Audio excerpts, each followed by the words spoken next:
Hey everyone, I want to make a quick clarification from this episode. I mentioned that government contract jobs can sometimes be mandated to be assigned to minority or women-owned businesses. I need to correct that statement. Recently, there have been policy changes under the current administration, and President Trump has issued executive orders that rolled back some of these mandates, which means that the landscape for government contracting has shifted. The specifics can be complex, but essentially, the previous requirements for certain contracts to be explicitly set aside for minority or women-owned businesses have been altered. So it's important to stay updated on these changes. They can impact how businesses approach government contracts. So I apologize for any confusion caused by the statements made during the interview portion of this podcast, and I'll be sure to keep you all informed as we navigate these updates. Thanks for understanding. Let's keep learning together. Hey, everybody, you're listening to the Hard Knock University podcast. I'm Mark Caples. In this episode, we're going to delve into chapter one of the Hard Knock School of Project Management. We'll also explore a challenging project from my career, extracting 7 hard-learned lessons that apply universally to project management. Additionally, we'll review Trillion Dollar Coach by Eric Schmidt, discussing its relevance to project management leadership. And then the episode concludes with an interview from Johnny Buonadonna discussing his unique transition from crime fighting to project management. And of course, a fun hypothetical challenge for both Johnny and our listeners. Stay tuned.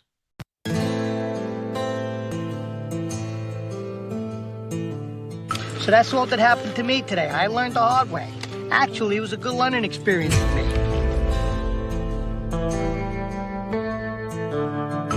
It's called process.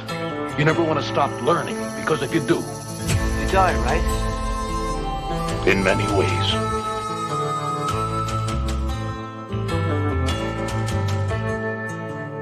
I don't understand why you insist on learning things the hard way, Trey, but you gonna learn. Oh yeah, you gonna learn. I'm not afraid, Mr. Burr. My mind will protect me. I'm a man of science, a man of learning, a man who knows how to buy the finest books.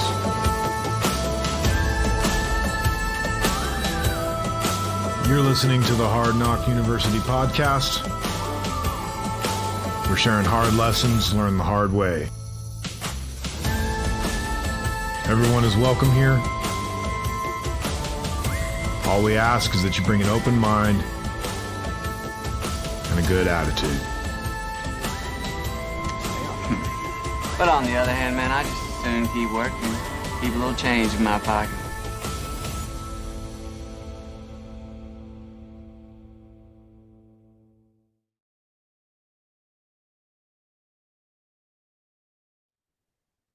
Hey everybody, welcome back to the Hard Knock University podcast. I'm Mark Caples. Before we dive into today's episode, let's take a quick moment to recap episode one, Project Management 101. In our inaugural episode, we explored the fundamentals of project management. We started by defining what project management truly is, the art and science of turning ideas into reality through organized planning, execution, and control. We discussed the triple constraint, the balance between scope, time, and cost, and how adjusting one impacts the others. We talked about the role of a project manager, not just as a manager, but as a leader, negotiator, and a problem solver. We also introduced our Book of the Week segment with Becoming Bulletproof by Evie Pomporis, discussing how learning to read people and influence situations can affect team dynamics and can significantly enhance project management outcomes. And remember, we're all about learning from hard knocks. Project management isn't just about avoiding mistakes, it's about learning from them to lead our project to success. So, if you missed it, go check out episode one for a solid grounding in what it means to manage projects in the real world. And now, let's get into today's adventure, where we'll navigate uncharted territories with lessons from my book, The Hard Knock School of Project Management. Stay tuned. So before we get too into it, talk a little bit about my week.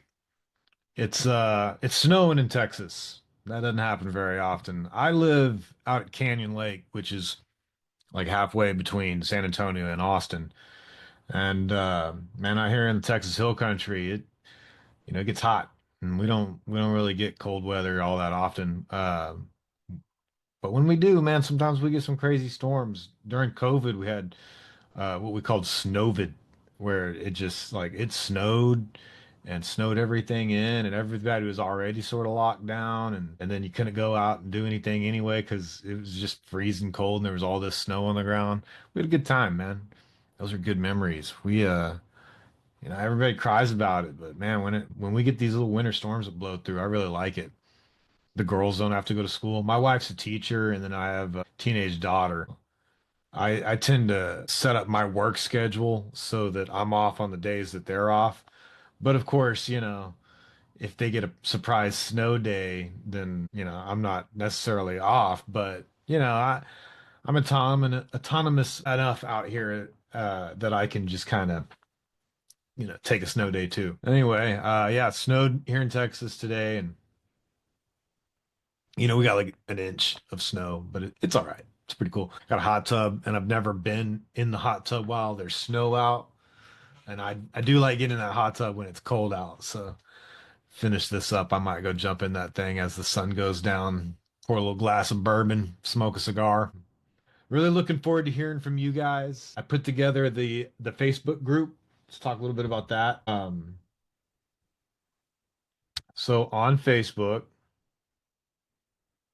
there's a group page.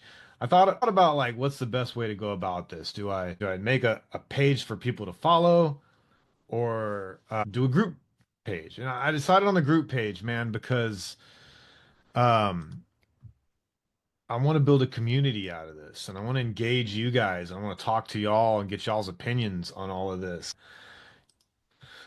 So it's called the Hard Knock University Podcast Facebook group. If you search in groups for Hard Knock University Podcast in the Facebook groups, surely you'll find us. There's a lot of Hard Knock University groups. A lot of people are just using that name for their friends groups, which is cool. I don't have any kind of claim to the Hard Knock University title, but there is only one Hard Knock University podcast. So go on Facebook, search groups for Hard Knock University Podcast, join the group, join the community, and post and talk, and let's engage. I've invited some people. Not all of them are project managers. A lot of them are just people that I thought maybe would, at least be supportive, but hopefully get something out of this group. So there's already a few members, and I'm looking forward to growing it to many, many more members. And I'd like to interview some of you guys, man. So if you got something, that you want to say, if you got a lesson that you learned the hard way and you want to tell us the story about that lesson, hit me up, man. Let's talk. So for now, there's no web pages. I don't have an email address set up yet, but I'll work on that so that people can email the podcast. But for now, really the best place, you can find me on LinkedIn and message me on LinkedIn. You can find me on Facebook and message me there. But join the Hard Knock University podcast group on Facebook, please. For now, that is going to be where I'm going to try to build this community. So yeah, built the group page, got through the snow.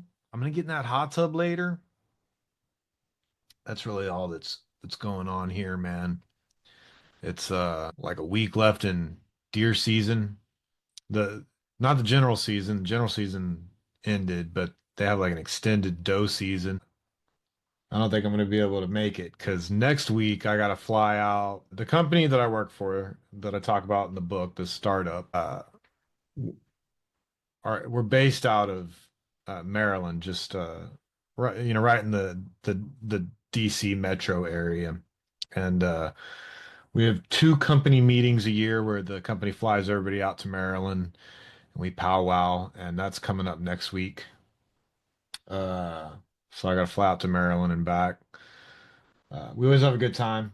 We always drink a little too much, and get to see a bunch of people that we work with every day, but we never get to see face to face. Very, very rarely, twice a year. I say never, twice a year on like clockwork.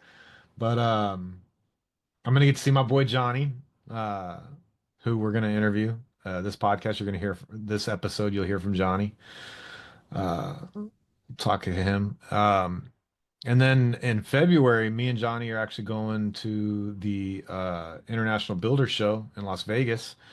He's going to help me try to drum up some content, talk to some people, see if we can get some more people on the hook for some of these interviews, and maybe we can just find some stuff to talk about. And I'm hoping and looking forward to doing more with Johnny. So look for that.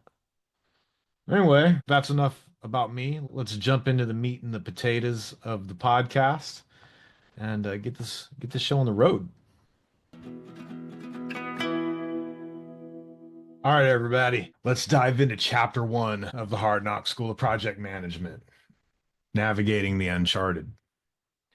I start every chapter with two quotes. One quote just wasn't enough for me, man. I'm an overachiever. I had to do two quotes. So the first quote for this one is from Sun Tzu. In the midst of chaos, there is also opportunity. And then the second quote is from the Buddha. Chaos is inherent in all compounded things. Strive on with diligence. A tale of project management chaos. A few months into my new role as a PM for this fun new startup I had landed at, I found myself at the helm of a project riddled with red flags from the start. The homeowner was not only elderly, but there was a language barrier. Texas is essentially occupied Mexico. And while many of its residents, such as myself, are bilingual to at least some degree, many either only speak English or only speak Spanish. She had just she had entrusted her affairs to a local woman who was the pastor of a fire and brimstone church. Our contract required each home to immediately be listed for sale upon substantial completion, so each homeowner had to be partnered with a realtor. This realtor, who lived across the street from the project, was convinced that with enough renovations, this dilapidated house could fetch top dollar. The house itself was beyond saving by conventional means. It should have been burned to the ground and rebuilt. Instead, we decided to level the foundation, all but gut it, and undertake a vast overhaul, expanding the kitchen, remodeling both bathrooms, as well as the laundry room, repainting the entire interior, and laying down new flooring. On the outside, new siding, trim, doors, and a roof transformed its appearance. The project's cost escalated from an initial contract of $162,000 to a staggering $217,000, stretching from an expected 18 weeks to an exhausting 11 months. Despite my early warnings and attempts to abandon the contract to avoid what seemed like an inevitable financial sinkhole, my advice was ignored. The house was listed for $340,000, but after lingering on the market for 6 months, it sold for $289,000, a figure that didn't justify the investment or the ordeal. This project was not just about construction, it was about navigating through a landscape of human complexities, financial risks, and operational chaos. A true testament to the uncharted territories project managers often find themselves in. In the world of project management, every story has its lessons, and this particular renovation encapsulated the seven harsh truths that no one tells you about project management. Number one, you're always uncomfortable. From the outset, I was uneasy. An elderly homeowner, communication barriers due to language, and a power of attorney wielded by a local preacher who was certain the end is near. It was a recipe for discomfort. The red flags were waving vigorously, signaling that this project was stepping into uncharted waters where comfort was a luxury we couldn't afford. Number two, you'll rarely have all the answers. The house was in such disrepair it screamed for demolition, not renovation. Yet here I was, tasked with a project where the answers seemed more like guesses. How do you justify expanding the scope to such an extent when the initial plan was already fraught with uncertainty? This project was a daily reminder that in project management, having all the answers is a myth. You learn as you go, often the hard way. Number three, there's times you'll feel like the bad guy. When it became apparent that the original GC wasn't the right fit for the job, I wasn't just the project manager, I was the harbinger of bad news, advising that it was time to intentionally delay the project further by terminating the trade partner and replacing them with a new crew against the wishes of stakeholders, especially when those wishes are fueled by high hopes and personal gain, can make you feel like the villain in your own story. Yet this is part of the job, making those tough calls.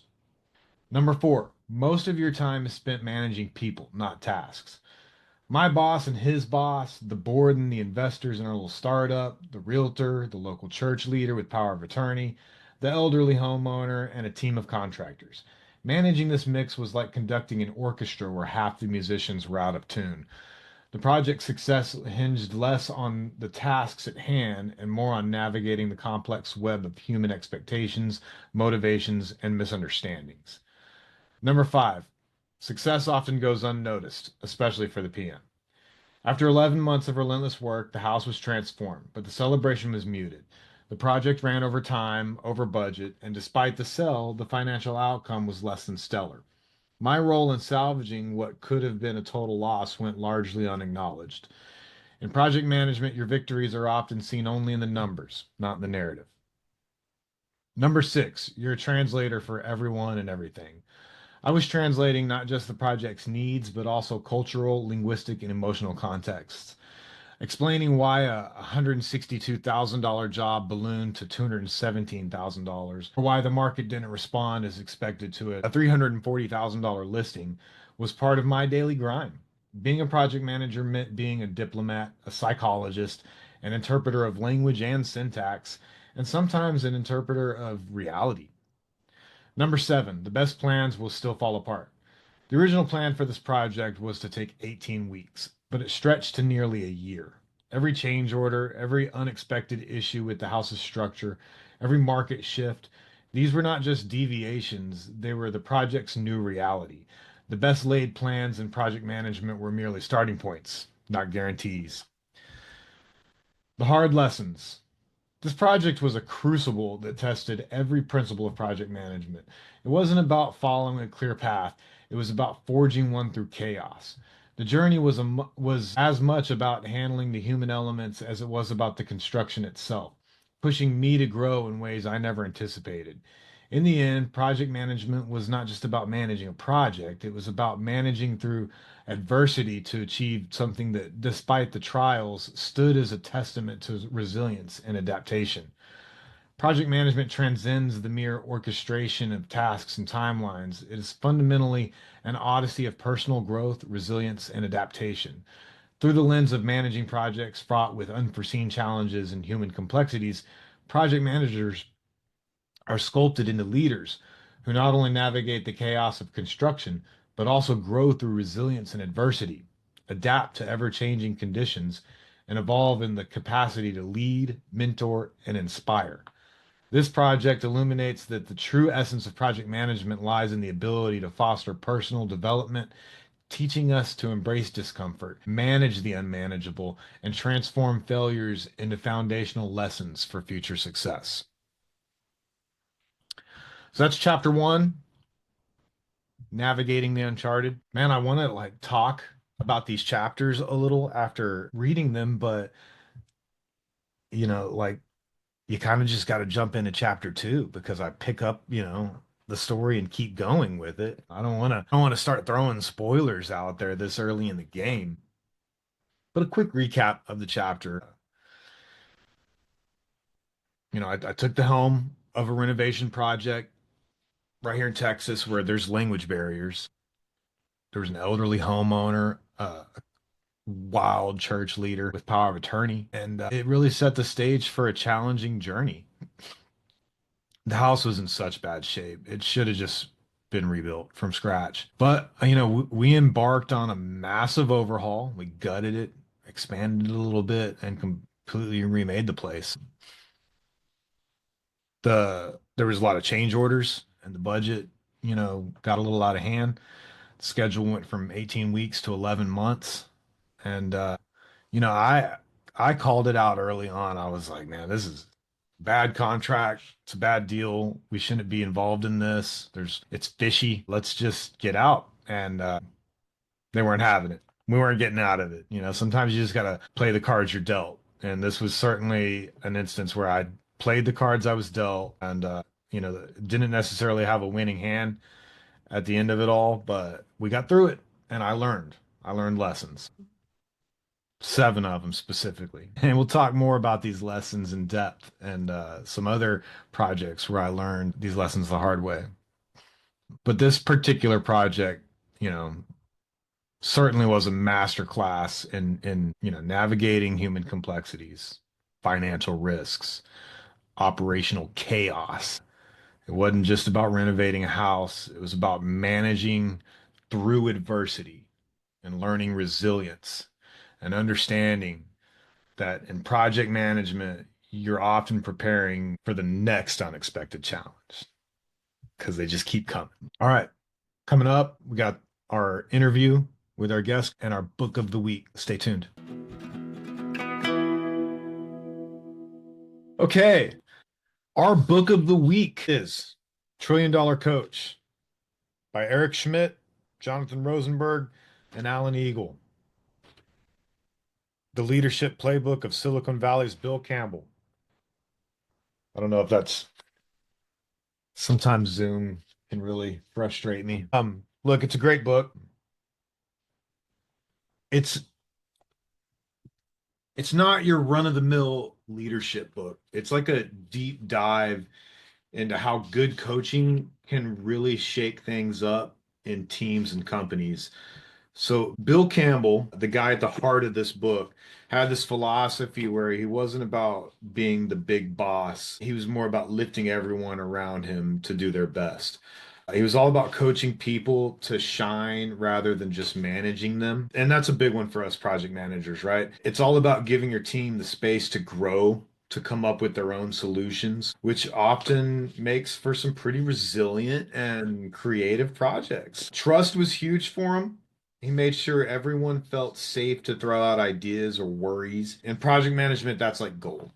If your team isn't scared to speak up, then you catch problems or opportunities way earlier, which can be game changing. Then there's this whole idea of team unity. Campbell was big on making sure everyone worked together, which for us means less friction, better teamwork, and projects that actually succeed because everyone's pulling together. His leadership style was about, fitting the coaching to the person, not just having one way for everyone.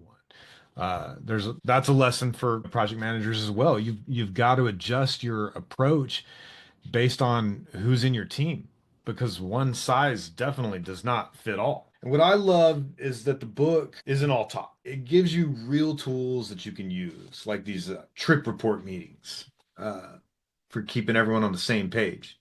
And that's something we can use in our projects to make sure that we're all aligned, no matter how wild things get. So in a nutshell, Trillion Dollar Coach is like a roadmap for us project managers to really level up our teams, not just by getting the project done, but by developing our people. It's an eye opener that leadership and project management isn't just about ticking boxes, it's about nurturing people who can knock those targets out of the park. So, if you're aiming to do more than just manage your projects, if you want to lead your team to truly excel, this book could be your next read. Trillion Dollar Coach, The Leadership Playbook of Silicon Valley's Bill Campbell by Eric Schmidt, Jonathan Rosenberg, and Alan Eagle. I told you guys I'm doing that 52 books in 52 weeks thing for 2025. I don't really do New Year's resolutions, but I have a friend, my buddy Bruce did this challenge once, and I see other people doing it. I'm like, you know what? I'm gonna go ahead and do it this year. You guys are gonna hear about the books I read. I got 1 week coming up. All right, next week. What book are we going to do next week? Let's see. The chapter for my book, is going to be You're Always Uncomfortable. So we'll do Ben Horowitz, What You Do Is Who You Are next week, because that's the next book that I read. The following week, we'll start getting into verbal judo and Never Split the Difference, which I talk about in my book. Yeah, we'll get into those because that's some of the stuff from those two books. They're not books on my reading list for this year, but like I've read Verbal Judo twice and I've read Never Split the Difference once, but both of those books I use, the tenets from those books on a daily basis. So we will certainly discuss those books coming up. But first, we're going to do Ben Horowitz, What You Do Is Who You Are. Talk about company culture and things like that. Okay. Next is my interview with Johnny Buonadonna. So stay Tuned. All right, everybody. Thanks for tuning back in. I'm here with my boy, the great and powerful Johnny Buonadonna from Philadelphia, Pennsylvania. Drinking some whiskey. I got the Larceny mixed with a little Coke. What are you drinking? Good old Four Roses. Salute. Cheers, homie. So, Johnny, you started out as a law enforcement officer. Yes, sir. Tell me about that. Yeah, so, had to chase the old dreams of high school dreams. Wanted to be a police officer. So, was So, that your like when people were like, "What do you want to be when you grow up?" It was a cop. yeah, just wanted to be Oh a man, I didn't know be a that. police officer. You know what I Know mean? that. Protect, serve. I also knew like New Jersey police officers also retired with what 60, 70% of salary and 100% medical. Not like that anymore, though. And New Jersey is one of the only places that did that. I learned, go to different states. It's not as lucrative being a police officer as it was in New Jersey. So you did that fresh out of college. What's your college background? Yeah, so I'm not really book smart. Hated college. Probably should have went to a trade school, you know, but we're about the same age, Mark. What do they teach you in college, right? Or what do they teach you in high school? Go to college, go to Yeah, college, go to college. you don't want to At, be those guys swinging hammers. no, but at 38 years old, I should have done a trade school. I should have learned a trade. Um, I have ADD and not like the make believe. I had like the whole like diagnosis, IEP, all that stuff. So, So, but what did you study in college before you parted so I ways? went to community college, got an associate's in criminal justice, and then I went to like a 4-year school, and then I got a degree in finance. I got a degree in finance because when I was in college, my mentors like, John, you can be a cop with any kind of degree, but if you want to go federal, you really need that finance degree. Oh, that's interesting. Yeah, yeah. So, Because the white crime, that white collar crime, they're yeah. So that's those what I guys had are to. cooking the books. You got to figure out how. Yeah. So, then you go to college and then now I'm taking all these business courses and pivot tables and stuff that just didn't really interest me. So then you go into law enforcement. So, yeah, I did college, got out of it. I was selling then building and landscape material and stuff. Just kind of lost because in New Jersey, it was right after we had like a lot of vets coming back from the war in Iraq and they're doing veteran preference. So for me to even get hired, I have to pay $100 per test, and then I'm competing with all these veterans that have preference. And then even if I did get hired, they want you to have alternate route. So I would have had to pay 6 grand out of my pocket to take 6 months off to get certified, and it's not even guarantee I have a job. And then that certification is only good for like 2 or 3 years. And if you don't get hired as a full-time job, you'll lose it. Wow. Yeah. So where was it? So I finished college 223. I'm just selling building landscape material. And then, my friends are starting to progress in their careers. And I was like, I gotta go for it. Gotta chase the dream. So then I'd start putting a bunch of applications in. Made it, was going through with like Baltimore PD, Anne Arundel County, Maryland PD, and then Norfolk PD. I made it. I made it all the way down between Norfolk and Anne Arundel. Anne Arundel County is Eastern Shore, Maryland, and they were only hiring like 10 cops. Norfolk was hiring 35. So I was like, well, I think my chances are better going with Norfolk. Sure. So then I ended up going there. Um, did the whole application, interview, agility test, got hired, moved down to Norfolk, Virginia. Never left home before. Literally, I had my 2002 Honda Civic and a garbage bag worth of stuff, and I was renting a room. I ended up actually like failing out of the academy the first time around, just like from the stress, being away from home, getting screamed at. Like, I just really wasn't functioning well. So how does So I that ended work? Did up, you just have to repeat a semester? well, like, so yeah, essentially I have to resign from the academy and reapply. So now I pack up, like even that, like I had a whole big party going away. Johnny's going to be a cop and all that happy horse crap. So then it's like, you got to resign. And it wasn't just me. It was like due to like the shooting.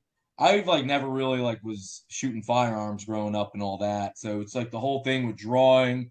And I didn't realize I'm also left eye dominant. So like normally if you're shooting with your right hand, you're shooting out of your right eye and everything lines up. I'm left eye dominant. So I had to actually physically learn to turn my head and cant the gun to line everything up. So just not enough time, just stress, being away from home, all that. So I had to pack up, move, tail between my legs, and then start over again. But now my place, the job I was at for like 5 or 6 years, they're like, yeah, John, like we know you're going to be leaving. We don't really have work for you. And I was just working here and there. I ended up getting some landscaping gig just to fill in the time. And, now I'm going back and forth. Do I want to go back to the academy? Do I want to this? And eventually, like, the landscaping guy was like a real asshole. So I literally just like lost my cool, told him to go screw off, walked off the job. Because As just, one does. dude, you know how it is with some of these guys in construction, man. They can Yeah. be real assholes, like some of these owners. Yeah, man, I came up in that old school generation of swinging hammers where like if you are walking, you're wrong. If you're not carrying the most amount of lumber on your shoulder that you could possibly carry before your knees buckle, you're wrong. You know what I mean? Uh it was yes sir, no sir. And then, come 5 o'clock, when we were rolling up and cracking open the beers, it was different. But while we were working, everybody ran it like a drill sergeant. It was bananas, and it wasn't unusual for your boss to just scream and yell and spit in your face. As I moved into the starting my own company, the things were already starting to change. Where I was already starting to experience some of the I can't treat people the way that I was treated on jobs because people just walk. They'll tell you to kick rocks and leave. And then now here in the corporate world, that stuff doesn't fly at all. No, no, no, no. Yeah.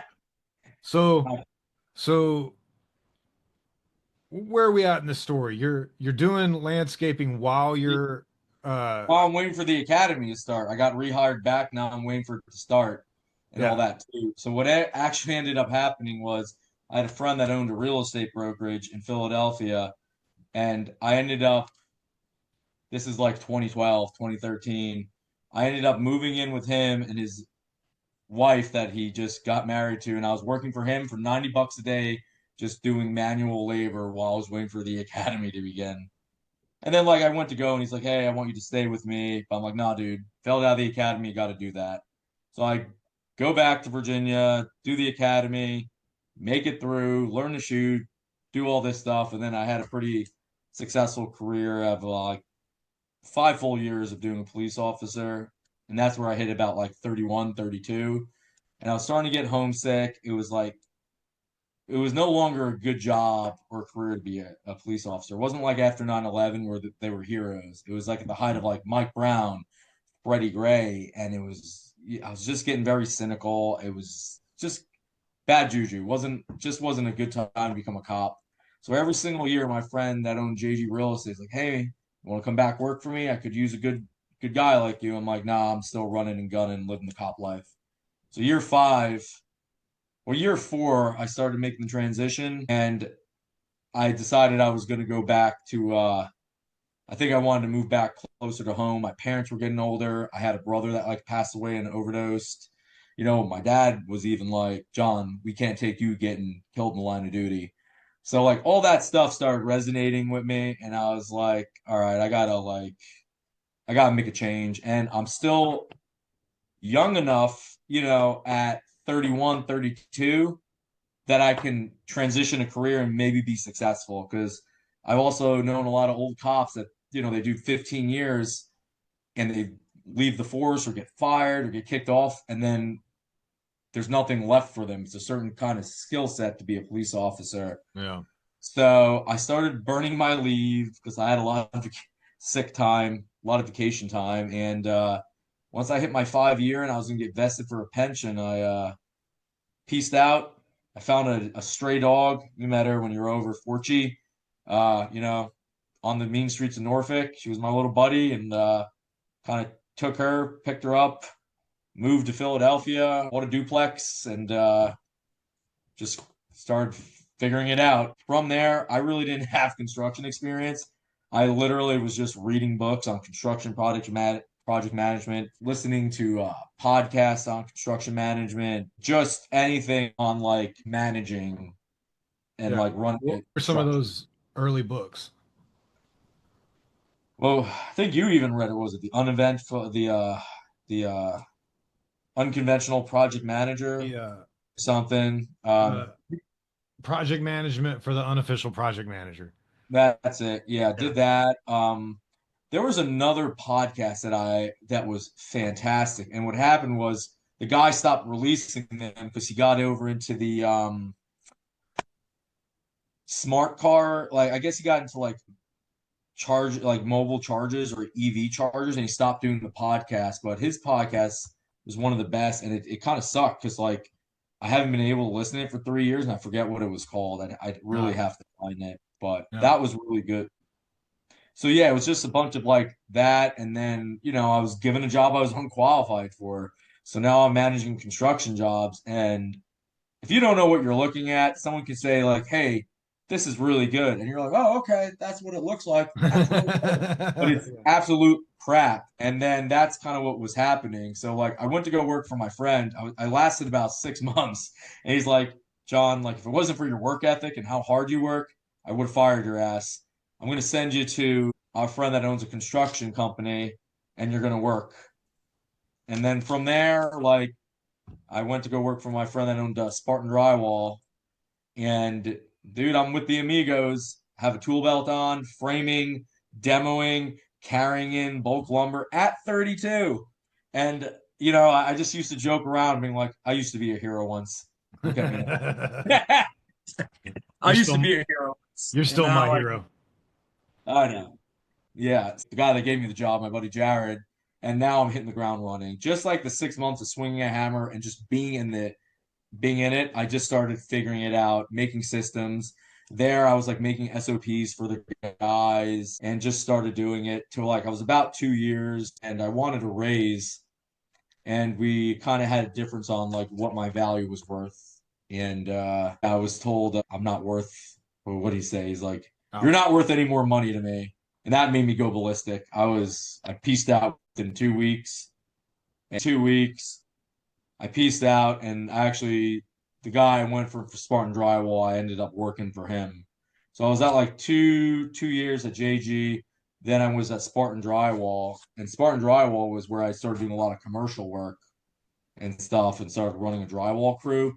And he was doing his own home renovations. So just in like the short like gamut of time in construction, I'm doing commercial, dealing with tenants, vetting subs, writing SOPs, finding like suppliers to use into the entire area and all that. And then now I'm doing that. I'm running Spartan Drywall. I actually took a hit. I took a pay increase, but then I gave away benefits, vacation, and all that. And I went to 1099. So Yeah. now I'm learning about like I don't want to pay taxes, so I got to figure out what can I write off, mileage. You owned your own business. You don't Yep. want to pay taxes. So now I'm figuring out like how to write everything off.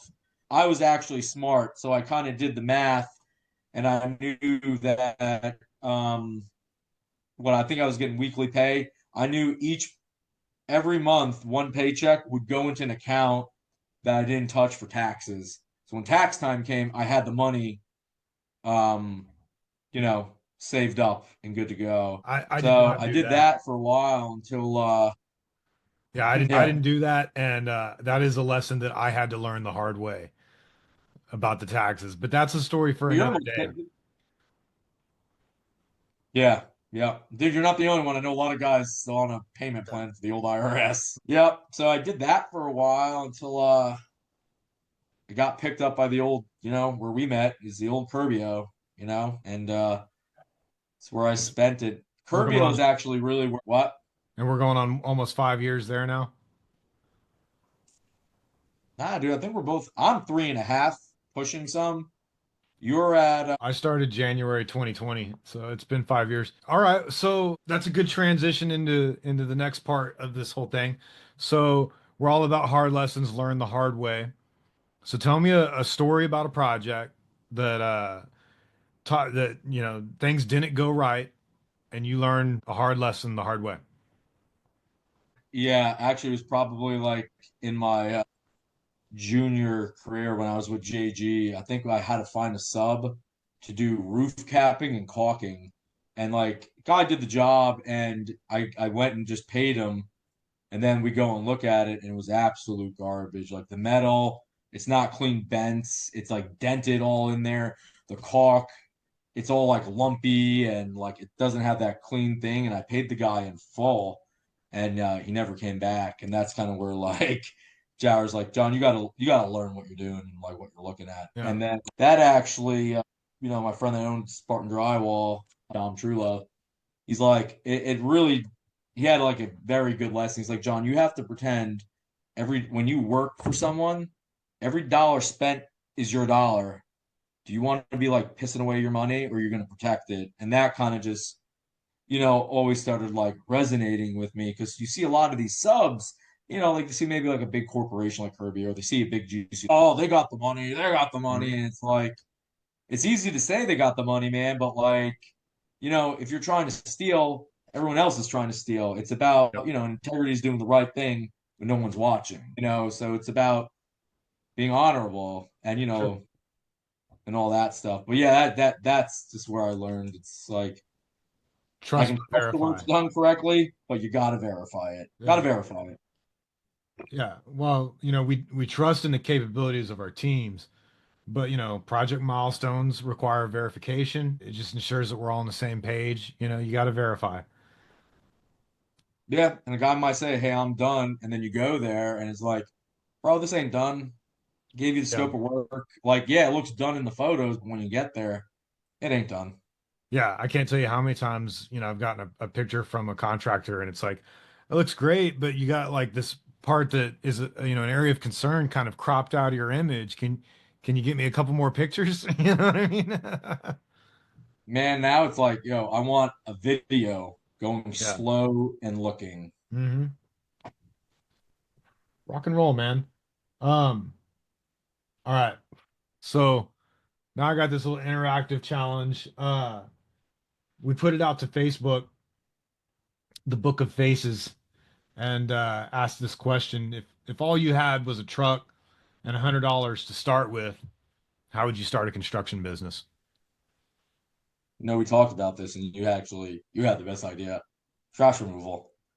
See, me, I'm thinking about getting door hangers and trying to solicit business and then selling a job and getting a deposit and getting someone to do it. Meanwhile, you had the good idea. It's like trash Yeah. removal, Yeah. easiest, and it's like the easiest thing because like the entry level for trash removal is you just need a pickup truck, and yeah, I can remove your trash for like $50, $100, manual labor, leaf removal, shoveling, just stuff you can do with your hands that's unskilled. Yeah. So we got a couple of responses on Facebook. Will Conwell said gutter cleaning or pressure washing, real low buy-in there, Yeah, and you can just kind of build up from there. Dwight Cox said he'd start out building birdhouses and selling those, and work his way up to dog houses and then tree houses before he yeah. finally Well, gets to building houses. it all depends. What's your skill level? I wasn't really a handy guy, and dude, like what? I'm year 7 in construction, and everything literally just started clicking for me. And Yeah. I'm still not a handy guy, but like you read the book Rich Dad Poor Dad. Mhm. I've assembled great teams that make me great, and it's all about your team. You can be the Is best leader. You can be like have the best team, but if you're a terrible leader, your team's going to be terrible. You know. Yeah, 100%. Frank says he would start as a sawyer, so doing like cedar removal and things like that, and chopping up lumber and selling the lumber, sawing that lumber down into planks and selling it. Gus Clark says get a weed whacker and a chainsaw and do landscaping and build that up. But TJ Harrington had my My idea. I gotta agree with what he says here. He says start by junk hauling, then make a few checks to do some handyman work. Once I gain some capital, start quoting bigger jobs, then keep doing bigger jobs while subbing out other jobs. Once financially stable, I would 100% sub all work and just be a GC for commercial projects. Once I gain enough revenue, I would then transition into light industrial and government work. I would then retire and give the company to my kids while I run a few fishing boats in Mexico. The only Nailed. thing about that government work, man, is like net 60, net 90. I don't Yes. know, man. Like I like homeowner jobs, but you gotta pick and choose. Like Yeah. And the government work can be difficult because a lot of contracts you just can't get. Well, I can't because they're mandated to be given to, a woman-owned business or a minority-owned business. So they have like gotta get a mandates like partner that's a that. minority, man. Yeah, that's the trick. Get some partners that are, You female put your company in minorities. your wife's name. Now all of a sudden you're a minority owned business. Hmm. Yeah. And I imagine that's what a lot of them do. Well, rock and roll, man. So we talked about your journey from crime fighting to fighting with subcontractors about whether or not they're going to come back and finish their punch list. I got good guys now too, man. It's kind of good when I have like people on Instagram and Facebook and like be like or TikTok be like, "Hey, can I come work for you?" I'm like, "Maybe," because I have a lot of good guys like and Yeah. you were actually the one too that's like, "Johnny, you got to like just like start using other people and see what happens." I'm like, I've just gotten so comfortable, like and then you're right, dude. I used some new guys on this one other job and other jobs, and it worked well. But then it's like you get into the whole habits of like, I forgot what it's like to have subs that you got to babysit and like Yeah. nitpick, and it's like, but you pick and choose. Like I know, like I will this crew I'll use again. I won't ever use them on a permanent job because that's not their skill set, right?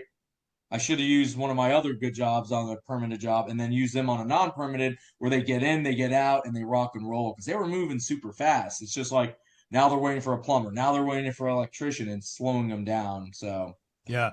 Knowing what job justifies trying a new crew out is key. There's certain times, you get a project and some of the stakeholders involved, have some personalities that, you just know you're going to need your A game on, you know what I mean?